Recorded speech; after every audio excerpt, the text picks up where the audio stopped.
Governo aprova projeto de resolução onde define composição Comitê Revisão Político. O Orçamento Geral Estado tinha rua Ronolo Recinem.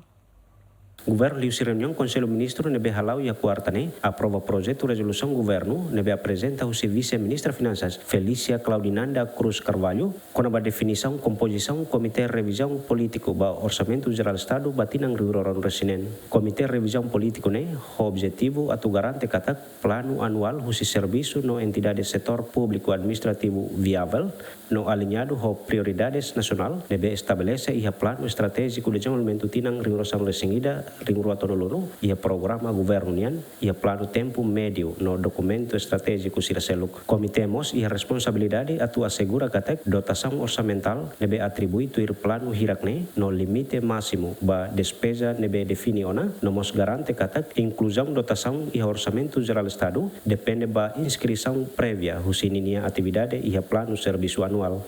E tentamos tempo atu apresenta orçamento tinha fundo em 2026 para o Parlamento Nacional.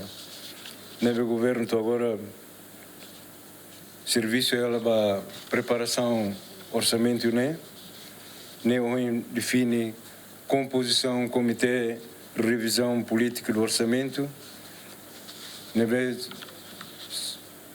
Mambo primeiro-ministro Maxei preside e a parte nós Ministério Selo vice-primeiro-ministro Ruané, Ministério de Finanças foi apoio logístico no secretariado, no organizações que estão nessa Comissão de Função Pública.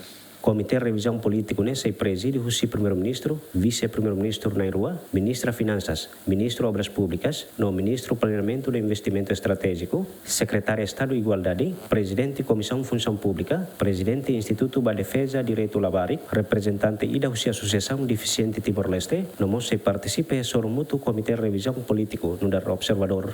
Lamberto da Silva, bem-vindos, GMN.